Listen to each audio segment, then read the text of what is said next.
Party आलाकमान ने लंबे इंतजार के बाद हरियाणा बीजेपी की कमान पूर्व केंद्रीय मंत्री ओम प्रकाश धनखड़ को सौंप दी है। ताजपोशी के बाद पहली बार टोटल टीवी से खास बातचीत की ओपी धनखड़ ने।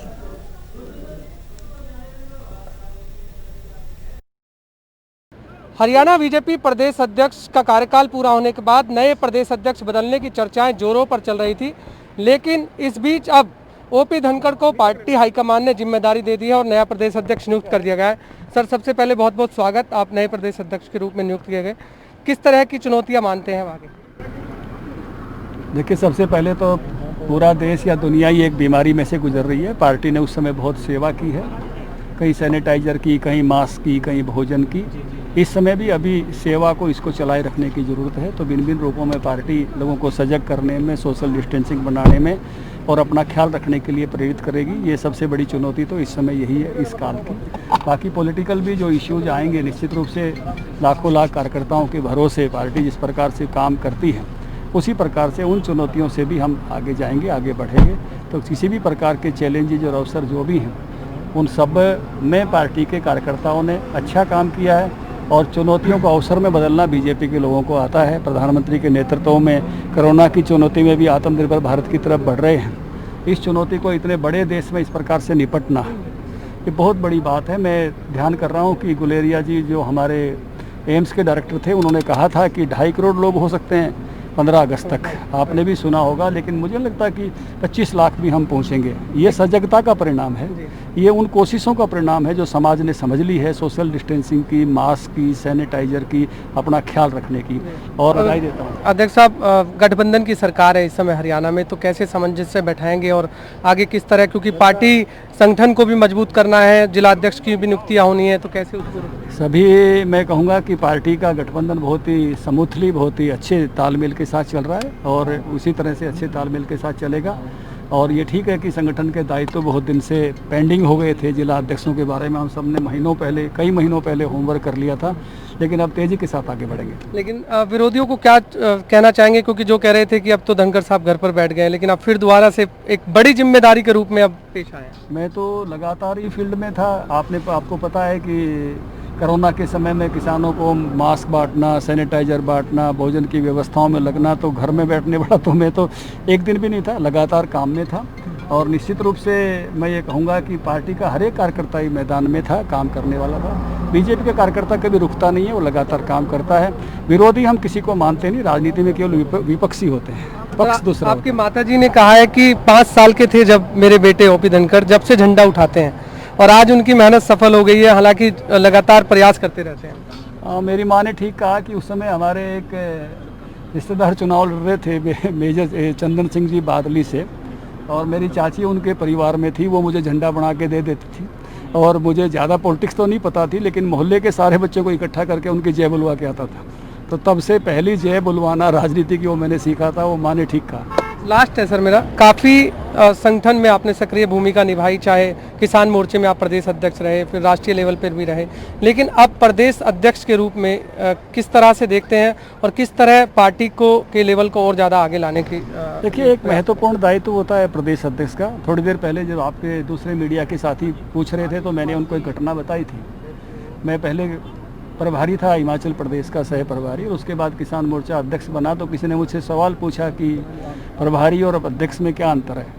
तो मैंने कहा, प्रभारी जो है सब गाड़ियों कहता है लाइन में चलो, लाइन में चलो, लेकिन अध्यक्ष जो है धुंध में आगे आगे गाड़ी चलाता है। तो ये काम उस प्रकार से ही फर्स्ट अमंग द इक्वल, बराबर के लोगों में पहले होने का है, या सीनियर लोगों से भी आपको आगे चलने का मौका मिलता है, तो आपको आगे आगे रास्ता देखते हुए इससे आगे रास्ते पर पार्टी बढ़ती चली जाए।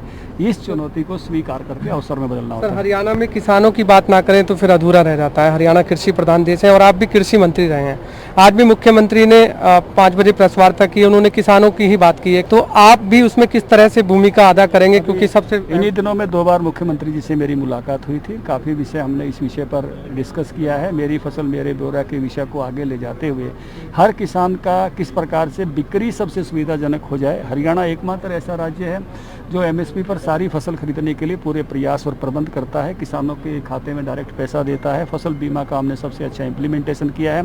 पीएम किसान की निधि मैक्सिमम हमारे किसानों तक पहुंची है और पिछले उसमें किसान पेंशन योजना भी जो उस नाते से आगे बढ़ाने की बात हुई थी, तो आप अगर देश के बाकी राज्यों से तुलना करोगे तो हम सबसे बेहतर कर रहे हैं। पहली परीक्षा बड़ौदा उपचुनाव, निश्चित रूप से चुनाव है बड़ौदा का और मैं बड़ौदा एक चक्कर लगा के आया हूँ। लोगों का मन है कि बड़ौदा बहुत समय विपक्ष में रह गया और इसलिए विकास में काफ़ी पिछड़ गया है। लोग अब सरकार के साथ आना चाहते हैं उन अपने कामों के लिए, उन ज़रूरतों के लिए जो बड़ौदा की ज़रूरत है, ऐसा लोगों का मूड है। हर पार्टी जीत का दावा कर रही है, आप कितने जीत के लिए सुनिश्चित है कि आपकी जीत? देखिए, चुनाव में जो भी उतरेंगे जीत का दावा तो सब करते हैं और निश्चित रूप से करना भी चाहिए। पहले ही अपनी जीत को नहीं बताने वाले दल कैसे चुनाव लड़ेंगे। लेकिन भारतीय जनता पार्टी पहले भी जींद उपजाऊ चुनाव में उसने विजय प्राप्त की थी और अभी बड़ौदा में भी लोगों का उसी प्रकार का मूड है, क्योंकि लोग काम चाहते हैं, लोगों का विकास से संबंध है और विकास का एक अवसर वो सोचते हैं कि सरकार के साथ जाने से मिलेगा। गठबंधन का फायदा मिलेगा? निश्चित रूप से गठबंधन में हमारे साथी हैं, उनका भी निश्चित रूप से फायदा मिलेगा। भारतीय जनता पार्टी और मैं कहूँगा कि सरकार में जो गठबंधन के साथी हैं सब मिलकर बहुत मजबूती के साथ चुनाव लड़ेंगे। लास्ट एंड फाइनल, मुख्यमंत्री के साथ कैसे सामंजस्य बैठा पाएंगे, क्योंकि प्रदेश अध्यक्ष और मुख्यमंत्री का साथ बहुत जरूरी है? मुख्यमंत्री जी के साथ मैं कई डिकेड से काम कर रहा हूँ, लगभग 1996 से। उससे पहले भी जब वो संघ के प्रचारक थे, जिला प्रचारक थे, रोहतक के विभाग प्रचारक थे, हिसार के, तब भी काम करता। लेकिन बीजेपी में भी हम लोगों ने 96 से साथ काम किया। हमारी तो जोड़ी बहुत ज़बरदस्त मानी जाती थी।